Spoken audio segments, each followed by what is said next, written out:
नमस्कार दोस्तों, मैं लाल प्रताप सिंह लक्ष्य एकेडमिक यूट्यूब चैनल में आपका स्वागत करता हूं। आज हम लोग नए टॉपिक भारतीय इतिहास के वैदिक काल के बारे में डिस्कशन करेंगे, उनको बारीकियों से समझने की कोशिश करेंगे।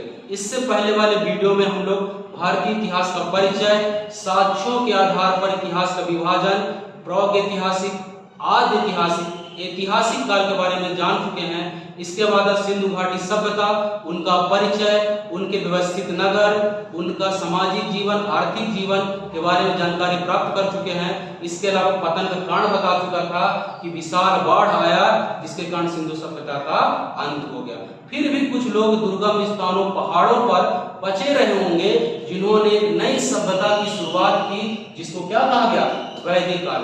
चूंकि इसमें वेदों की रचनाएं की गई है, इसलिए इसका नाम क्या पड़ा? वैदिक काल।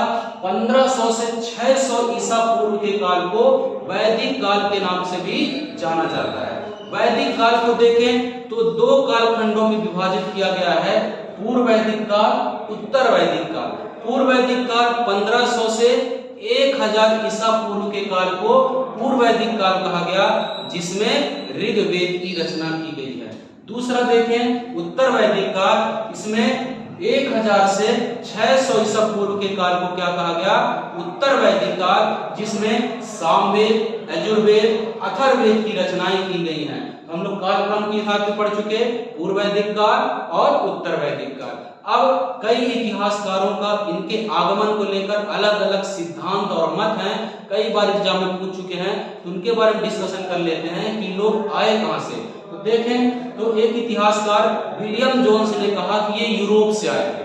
विलियम जोन्स ने मत दिया कि लोग कहां से आए थे? यूरोप से आए थे। जबकि देखें बाल गंगाधर तिलक ने अपना मत दिया, उनके अनुसार ये उत्तरी ध्रुव से आए थे। जबकि राजमणि पांडे जी ने आगे आके कहा कि नहीं, ये मध्य देश से आए थे। इसके अलावा दयानंद सरस्वती ने कहा ये तिब्बत से आए थे। जबकि मैक्स मुलर ने कहा नहीं भैया, ये कहां से आए थे? मध्य एशिया से आए थे, जो कि सर्वमान्य। क्वेश्चन आएगा कि वैदिक काल के आगमन को लेकर सिद्धांत कौन सा सर्वमान्य है? तो मैक्स मुलर का मध्य एशिया का सिद्धांत। इन्होंने कहा कि ये खैबर दर्रा पार करते हुए मध्य एशिया से आए थे और नई सभ्यता का उत्थान किया, जिसको वैदिक काल कहा गया। दर्रा क्या होता है? सिंपली समझिएगा, पहाड़ों का बीच का स्थान जहां से लोग आने जाने का मार्ग प्रशस्त करते हैं, उनको दर्रा कहा। जैसे हम लोग ज्योग्राफी में पढ़ेंगे, गुर्जिल दर्रा, बनिहाल दर्रा, नाथुला दर्रा, ये सब क्या है? पहाड़ों का बीच का कटा हुआ स्थान जहां से लोग आने जाने का काम करते हैं, मार्ग रहता है, उसको क्या कहते हैं? दर्रा। तो ये लोग कहां से आए थे?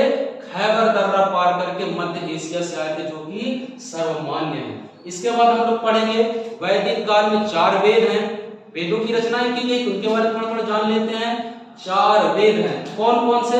ऋग्वेद। ऋग्वेद देखें तो सबसे प्राचीन ग्रंथ है ये ऋग्वेद।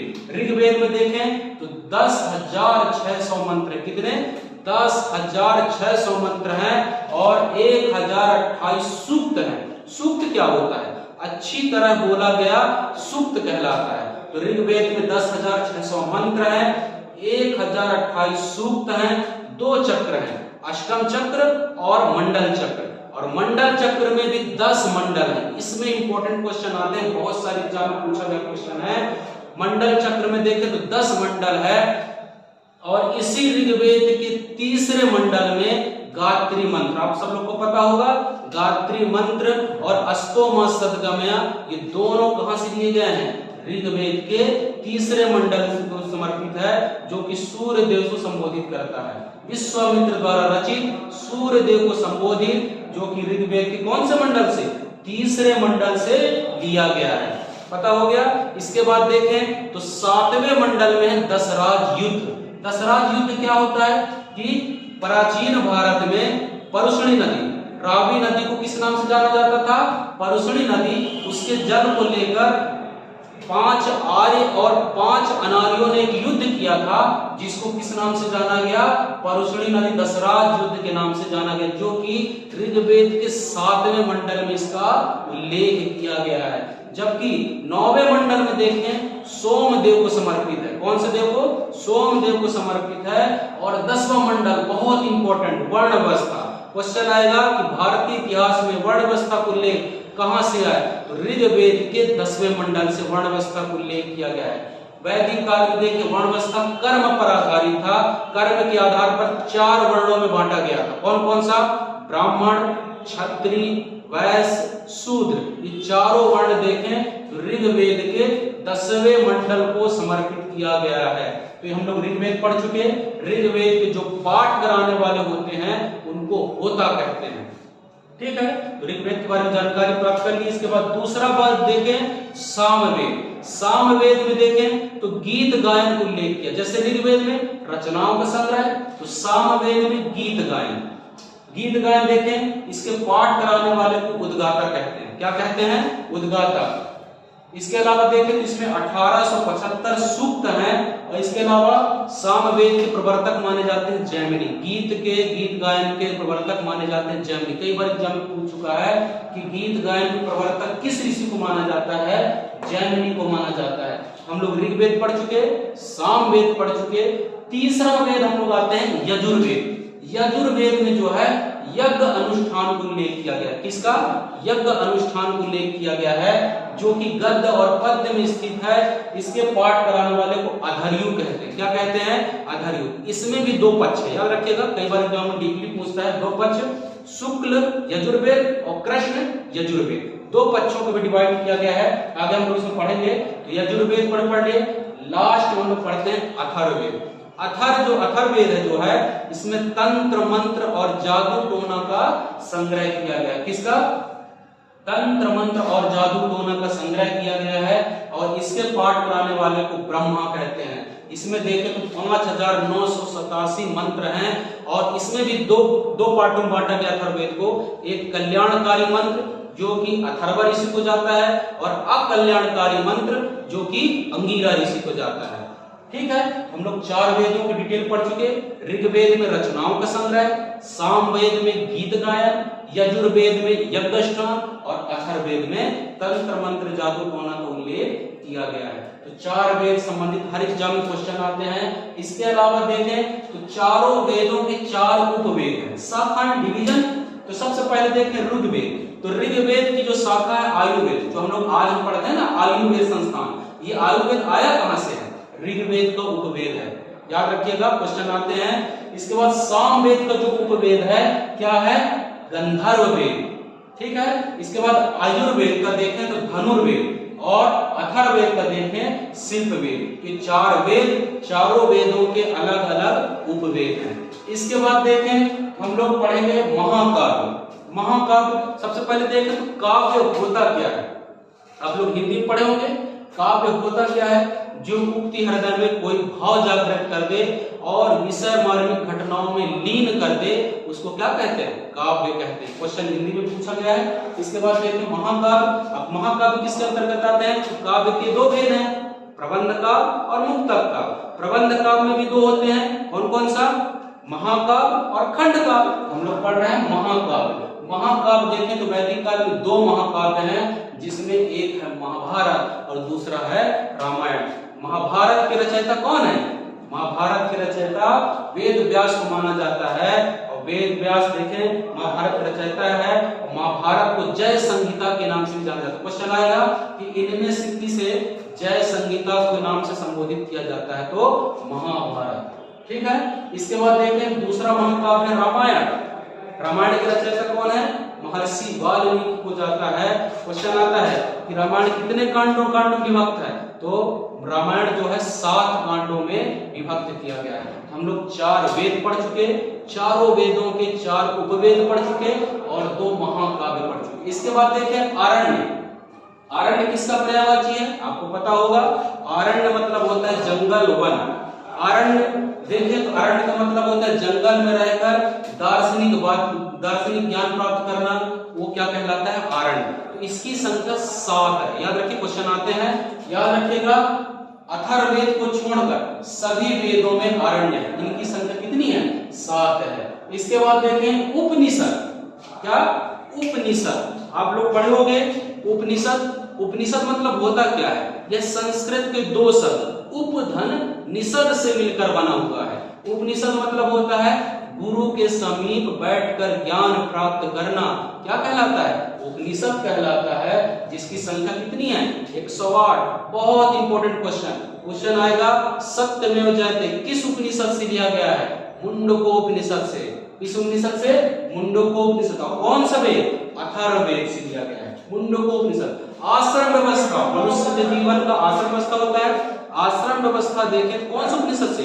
ज्वाला उपनिषद से लिया गया है। बहुत सारे क्वेश्चन आते हैं। उपनिषद मतलब होता है गुरु के समीप बैठकर ज्ञान प्राप्त करना, क्या कहलाता है? उपनिषद। इनकी संख्या 108 है। इसके बाद हम लोग पढ़ेंगे पुराण। पुराण क्या होता है? पुराण मतलब होता है वेदों पुराणों को कहानी के रूप में, किस्सों कहानी के रूप में पढ़ना, क्या कहलाता है? पुराण कहलाता है। इनकी संख्या कितनी है? 18। बहुत इंपॉर्टेंट क्वेश्चन आता है, जैसे भी क्वेश्चन पूछा गया है कि सबसे प्राचीन पुराण कौन सा है? बताइए आप लोग, सबसे प्राचीन पुराण कौन सा है? पुराणों की संख्या 18 है। सबसे प्राचीन पुराण है मत्स्य पुराण। कितने पुराण है? 18 पुराण है। और इन सभी पुराणों में सबसे प्राचीन पुराण है मत्स्य पुराण। इसके अलावा अग्नि पुराण में देखें तो सर्वप्रथम गणेश पूजा का साक्ष्य प्राप्त होता है। पुराण पढ़ लिए। इसके बाद देखें तो वेदांग। वेदांगों की संख्या कितनी है? 6। वेदांग होते क्या है? वेदों के अर्थ को समझने के लिए वेदांगों की रचना की गई। याद रखिएगा, वेदों के अर्थ को समझने के लिए वेदांगों की रचना की। इनकी संख्या 6 है। सबसे पहले शिक्षा, सबसे पहले देखें शिक्षा। इसके अलावा कल्प, व्याकरण, निरुक्त, छंद, ज्योतिष, ये सब क्या है? वेदांग है। तो याद रखिएगा वेदांगों की संख्या कितनी है? 6। इसके बाद देखें दर्शन। दर्शन में आते हैं, वैदिक काल में दर्शन की संख्या भी 6 है। कौन कौन सा? सांख्य दर्शन। इसके प्रणेता कपिल मुनि को माने जाते हैं। क्वेश्चन आता है सबसे प्राचीन दर्शन कौन सा है? तो सांख्य दर्शन सबसे प्राचीन है, जिनके प्रवर्तक कपिल मुनि माने जाते हैं। इसके बाद देखें न्याय दर्शन, गौतम ऋषि को माना जाता है। विशेषिक दर्शन कणाद को माना जाता है। योग दर्शन पतंजलि को माना जाता है। और पूर्व मीमांसा जैमिनी को, उत्तर मीमांसा बादरायण को माना जाता है। ठीक है, तो हम लोग क्या क्या पढ़ लिए? वेदांग पढ़ लिए, दर्शन पढ़ लिए। दर्शनों के बाद देखें तो ये कंप्लीट हो गया है ना। क्वेश्चन क्रम आता है कि सबसे प्राचीन क्रम कौन सा? सबसे पहले याद रखिएगा वेद आए, वेदों के बाद ब्राह्मण ग्रंथ आए, ब्राह्मण ग्रंथ के बाद अरण्य आए, उपनिषद आए, वेदांग आए। इनका क्रम कई बार पूछ चुका है। ठीक है, वेद, ब्राह्मण ग्रंथ, अरण्य, उपनिषद, वेदांग। तो आज हम लोग क्या क्या पढ़ लिए? वैदिक काल का सबसे पहले परिचय, वैदिक काल को कालों के आधार पर डिवीजन, पूर्व वैदिक काल, उत्तर वैदिक काल, वैज्ञानिक सिद्धांत कि लोग कहां से आए थे बता चुका हूं। कई इतिहासकार अलग अलग मत दिए हैं, जो कि सर्वमान्य कौन सा है? मैक्स मूलर का है। इसके अलावा 4 वेद हम लोग पढ़ चुके हैं। कौन कौन सा? ऋग्वेद, सामवेद, यजुर्वेद, अथर्ववेद। इसके अलावा चारों वेदों के 4 उपवेद पढ़ चुके हैं। कौन कौन सा? आयुर्वेद, गंधर्ववेद, धनुर्वेद, शिल्पवेद। इसके अलावा महाकाव्य पढ़ चुके हैं। कितने महाकाव्य हैं? 2, महाभारत और रामायण। अरण्य पढ़ चुके हैं। कितने अरण्य? 7। इसके अलावा ब्राह्मण ग्रंथ पढ़ चुके हैं। कितने ब्राह्मण ग्रंथ हैं? 8। कौन कौन से ब्राह्मण ग्रंथ हैं? आप लोग को पता होगा, ऋग्वेद में 2 ब्राह्मण ग्रंथ हैं। कौन कौन सा? ऐतरेय, कौशिकी। कौन कौन से? ऋग्वेद में 2 ब्राह्मण ग्रंथ। याद रखिए, कई बार एग्जाम पूछा हुआ है। ऐतरेय, कौशिकी। ठीक है, राज्य की उत्पत्ति का सर्वप्रथम प्रमाण किस ब्राह्मण ग्रंथ से प्राप्त होता है? तो ऐतरेय से। इसके बाद सामवेद में 3 ब्राह्मण ग्रंथ हैं। कितने ब्राह्मण ग्रंथ? 3। कौन कौन सा? पंचविश, षड्विश, समाविधान। कौन कौन सा?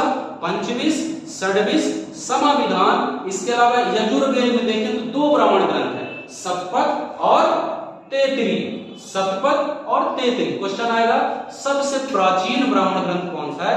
याद रखना, यजुर्वेद के शुक्ल पक्ष का शतपथ ब्राह्मण सबसे प्राचीन ब्राह्मण ग्रंथ है। और लास्ट में हम लोग पढ़ चुके हैं अथर्ववेद में एक ही ब्राह्मण ग्रंथ है, गोपद। तो ब्राह्मण ग्रंथों की संख्या कितनी हो गई? 8। उपनिषद कितने हो गए? 108। पुराण कितने हो गए? 18। वेदांत कितने हो गए? 6। दर्शन कितने हो गए? कितने? 6। इस प्रकार हम लोग वैदिक काल के बारे में डिटेल पढ़ चुके हैं। इसके अलावा देखें तो वैदिक काल में धर्म का मानवीकरण कर दिया गया। वैदिक काल में धर्मों का मानवीकरण कर दिया गया। सबसे ज्यादा देखें तो वैदिक काल में 3 देवताओं का उल्लेख सर्वाधिक प्राप्त होता है। इंद्र, जिसमें 250 मंत्रों का उल्लेख किया गया है। इंद्र को पुरंदर भी कहा जाता था। दूसरे नंबर में देखें तो अग्नि है और तीसरे नंबर में वरुण है। ठीक है। इसके अलावा वैदिक काल में सबसे छोटी इकाई क्या होती थी? कुल, ग्राम, विश्व, जन और समिति होती थी। ठीक है। इसके अलावा वैदिक काल में देखें तो कुछ शब्दावलियां हैं, जैसे वैदिक काल में अजायु किसे कहते थे? ऐसी स्त्रियां, बहुत इंपॉर्टेंट क्वेश्चन है, इनको अलग से थोड़ा देख लीजिएगा। वैदिक काल में अजायु किसे कहा जाता था? ऐसी स्त्रियां जो विवाह नहीं करती थी, पिता के संपत्ति पर अधिकार होता था, उनको अजायु कहा जाता था। दूसरा, गावेष्ठी किसे कहा जाता था? गायों के लिए युद्ध होता था, उसको गावेष्ठी कहा जाता था। क्वेश्चन आएगा वैदिक काल में गावेष्ठी किसे कहा जाता है? गायों के लिए युद्ध होता था, उसे गावेष्ठी कहा जाता था। गुहंता, अतिथियों को वैदिक काल में गुहंता के नाम से भी जाना जाता था। बहुत इंपॉर्टेंट क्वेश्चन को याद कर लीजिएगा। अनस, बैलगाड़ी, अनस को क्या कहा जाता था? बैलगाड़ी। और व्रीहि मतलब होता था चावल। क्या होता था? चावल। इसके बाद हम लोग देखेंगे उत्तर वैदिक काल में लोहे की खोज होगी, जिसके फलस्वरूप जो ये कबीलाई जनजीवन थे एक विशाल साम्राज्य के रूप में व्यवस्थित होगा, जिसको हम क्या कहेंगे? महाजनपद काल। यहाँ से फिर राजा महाराजाओं का दौर स्टार्ट होगा।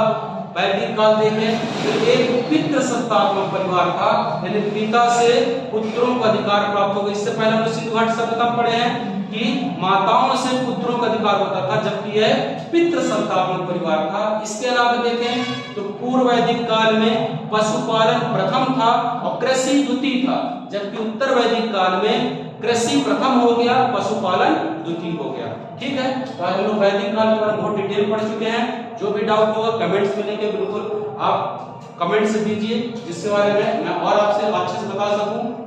तो हम लोग का 2 टॉपिक कंप्लीट हो चुका है, भारतीय इतिहास का परिचय, सिंधु घाटी सभ्यता।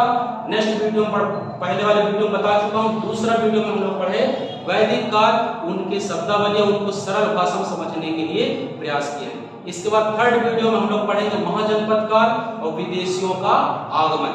विदेशी में हम लोग पढ़ेंगे ईरानी और यूनानी। ईरानी में डेरियस प्रथम, डेरियस द्वितीय, जबकि यूनानी में सिकंदर का आक्रमण होगा, उनके बारे में पढ़ेंगे। आज के लिए इतना ही। नमस्कार।